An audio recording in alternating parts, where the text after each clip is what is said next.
Esto es una audiolectura, la pueden dejar de fondo mientras realizan otras actividades. Esto es Horus, un relato original, episodio 32, periodo de pruebas, segunda parte.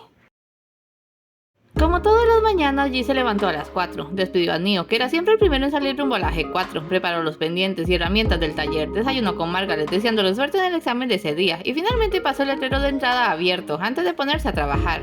A las 8 tuvo su primer cliente, oyó la campanilla de la puerta, con órdenes rápidas y sin desatender la pieza que estaba montando, indicó al sujeto presente que fuese al taller principal y le esperase allí. A los 10 minutos fue con él, y cuál no sería su sorpresa al ver a Horus esperándole, sentado en la mesa de trabajo. Vaya, vaya, dijo, le tomó un rato que se le ocurriera algo más. ¿No deberías estar haciendo un examen? Me eximieron de deportes, explicó el chico. 27 no me dejó quedarme solo en casa y me vine aquí. No te dejó quedarte en casa, pero te dejó venir aquí. Necesito una mejora, soltó rápidamente. Llena algún ojo. Te apareces de pronto en mi taller y me dices que quieres una mejora con tanta rapidez que solo puede ser A, tu dueño no sabe que estás aquí. B, tomaste una decisión terminante. O C, tomaste una decisión precipitada y quieres actuar antes de arrepentirte. Ay, C, diría yo, confesó Horus. G se rió por lo bajo. El chico era impetuoso y atrevido. Seguro se lo había heredado de Joseph. ¿Y con qué pretendes pagarme? Entiendo que tu dueño no sabe lo que haces. Tengo una cuenta. 27 me abrió un fondo desde pequeño para cuando sea adulto. ¿Qué se supone que vas a hacer cuando seas mayor? Preguntó G con interés. No tengo ni idea, pero a él le gusta ser precavido. Una sana actitud. ¿Y en qué estabas pensando exactamente? Ruedas, dijo Horus. Patines, Margaret me los mostró ayer. Quiero ponerme unos que se puedan guardar. Interesante. Vamos a ver esos pies. G tomó medidas de ambos pies, su largo y su ancho. Escaneando, midió el grosor de la suela. Salió y volvió con un par de cajas. De una sacó unas placas metálicas con ruedas, como la parte baja de un patín. La otra contenía tuercas y pernos móviles. Le levantó un pie a Horus y de su brazo cañón salió un pequeño soplete. ¿Para qué es eso? Preguntó Horus con recelo. Para ponerte tu mejora, no te muevas. ¿Ahora no hay que preparar equipo ni nada de eso? Es una mejora, no voy a sacarte un riñón. Ahora quédate quieto, entonces sí que se puede poner serio. Horus obedeció, tragando su nerviosismo. Lo que voy a hacer se conoce como implementación. Tienes una suela gruesa, la cortaré para montar los patines. Podrás guardarlos y sacarlos al gusto. Por si acaso cierro los ojos. El chico lo hizo, pero tras un rato de no sentir nada en particular salvo un cierto calor en los pies, abrió los ojos. G llevaba a cabo un trabajo delicado y preciso, rebando una suela y cortando aquí, afilando allá, empezó a montar el mecanismo. Horus seguía sus movimientos hasta donde podía. Unos 20 minutos después empezó a trabajar en la suela cortada y tras otros días la soldó a donde iba y procedió a repetir el proceso en el otro pie. En total todo le llevó una hora. De pie y agárrate, veremos si ya quedó, le sujetó. Son automáticos, das un golpe al talón y verás. Lo hizo. De pronto se sintió varios centímetros más alto y perdió el equilibrio, pero G lo sujetó con fuerza, le dio unas lecciones básicas. La sensación de deslizarse por el piso era increíble. Finalmente el mecánico le indicó cómo volver a guardar los patines con otros movimientos y le dio algunas indicaciones. Esto no es algo que se aprende de la noche a la mañana. Ve despacio, practica en sitios amplios y no vayas a andar de exhibicionista que me comprometes. ¿Captas? Sí, señor. Solo G, si te parece. Eso de señor me hace sentir más viejo de la cuenta. Muy bien, G. ¿Cuánto sería? Ya te enviaré la cuenta. Ok, gracias.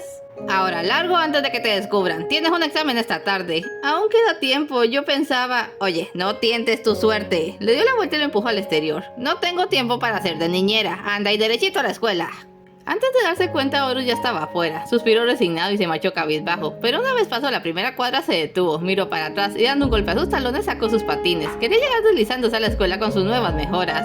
Empezó despacio, conforme G le había enseñado, un pie delante del otro, una ligera curva entrando y saliendo del radio, un movimiento al compás. Pronto encontró su ritmo y aceleró, soltó una carcajada de alegría. Estaba patinando, se sintió eufórico. Era una sensación de libertad maravillosa, casi flotando sobre el suelo. Entonces empezó a notar otra cosa, una familiaridad en el aire. Llevaba el casco puesto, y para cualquier observador casual no era un androide con patines, sino una máquina con ruedas que pasaba por allí. Aún tenía tiempo, se dijo mirando un reloj de tráfico. Pensó que podía dar una vuelta, quizás pasar por Android Zone y disfrutar de todo el lugar para él. Empezó a acelerar, pero no era su idea. Sin notarlo había llegado a un declive del camino e iba descendiendo a alta velocidad. Se asustó, no lograba detenerse y entonces, para mayor espanto, el camino se dio una baja del camino, una caída de varios metros. ¡No puede ser! ¿Cómo detengo esto? Dio un grito al caer por la pendiente. Lo siguiente fue increíble. Cuando Horus se atrevió a mirar, no caía, volaba. Se sentía tirado de un brazo y mirando hacia arriba lo entendió. Le habían salvado. Falcon le había atrapado en la caída y lo llevaba por el aire.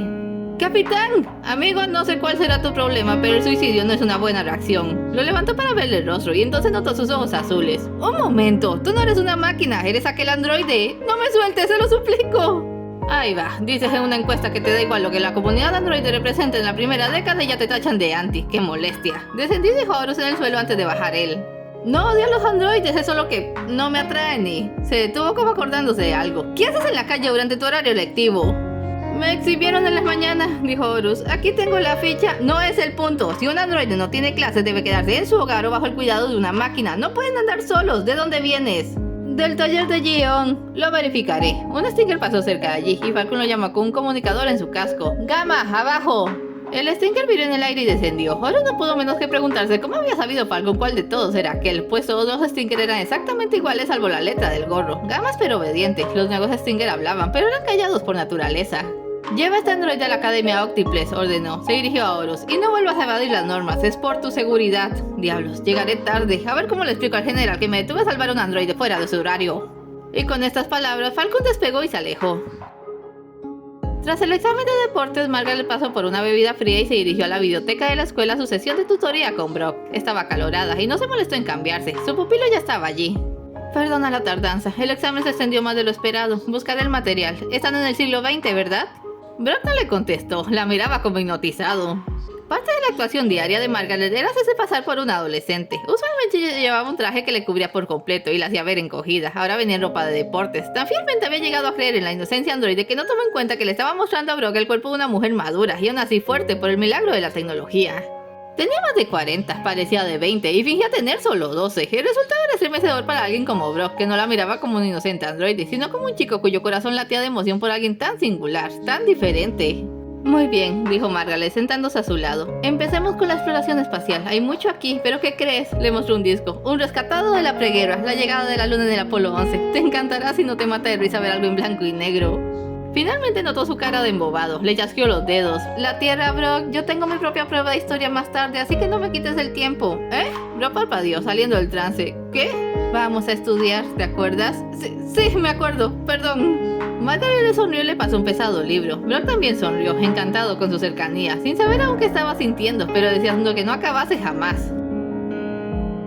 En la villa de Fort Knox, nombre apropiado para su residencia en Minneapolis, había un gran grupo de máquinas reunidas. Los vecinos del general estaban de visita. También había algunos androides, la mayoría niños, de los cuales se ocupaba Victoria. Formaban una clase elevada, iba a una escuela distinta más cercana, pues resulta bien eficaz que bajaran hasta la ciudad para asistir a Octiplex. Se destacaba del grupo un niño de color moreno y peinado particular. Se llama Breck, dijo Baldwin, su dueño. Lo traje de Sudamérica, de Brasil. Me alegra muchísimo verle consagrado a un pequeño androide, dijo Knox. Es una buena forma de recuperar el tiempo perdido, reponer pérdidas.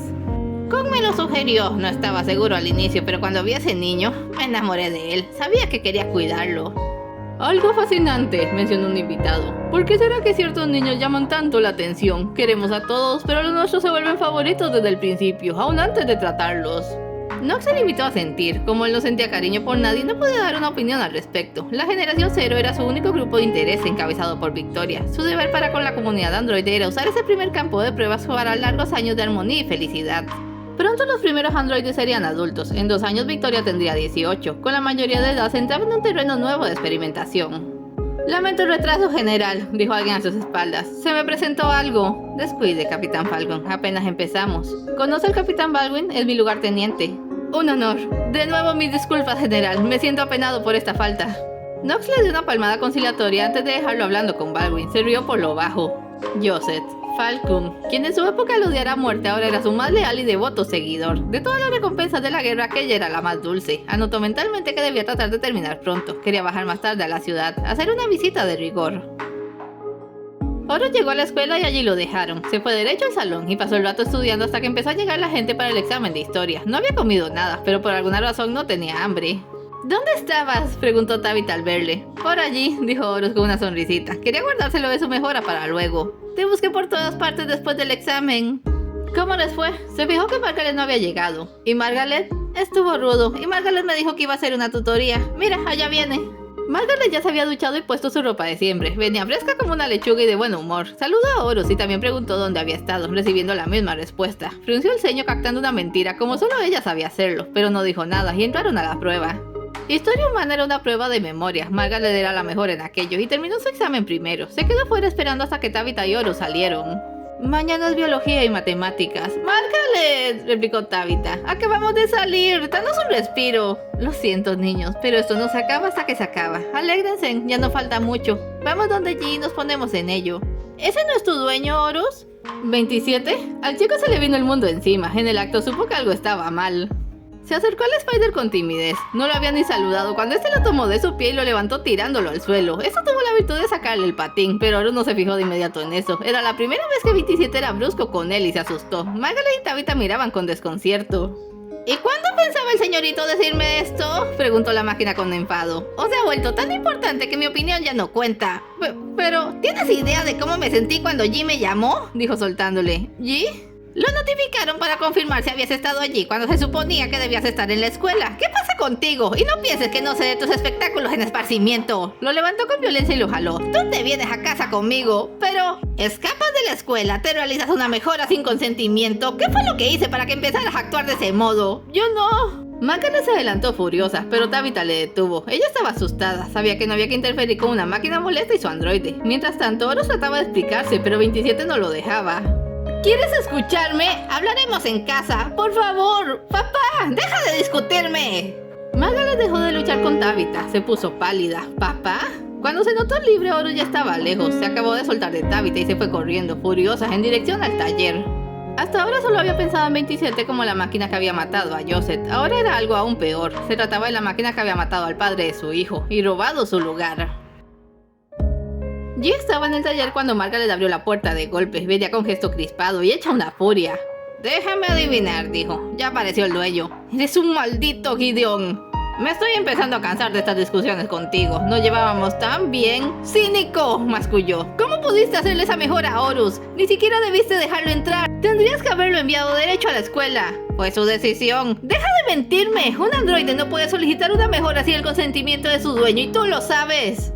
Pues, teóricamente era más bien un accesorio y eso sí se vale. Pero presiento que el motivo de tu rabia tiene más que ver con otro asunto. ¿El Spider quizás? Lo llamó papá. ¿Curioso? ¿Curioso? ¿Te parece curioso? Se miraron largamente. Con el casco quedaba algo difícil de definir la expresión de G, pero Margaret estaba harta, estaba frustrada y no había nada que pudiera hacer. Se dio la vuelta con un grito exasperado y se dispuso a irse. ¿A dónde? No sabía. Solo quería estar lejos de G de todo por un par de horas. Tomó su mochila, salió del taller, atravesó las salas, abrió la puerta y allí se detuvo. Había alguien en la puerta, alguien que al parecer iba a entrar justo en el momento en que ella iba a salir, y que se quedó mirándola con cierta sorpresa. Margaret soltó la mochila, helada, horrorizada. ¿Llegó en un mal momento?, preguntó Nox. Es todo por hoy, no se vayan sin dejar un like y un comentario, y nos vemos en el siguiente episodio.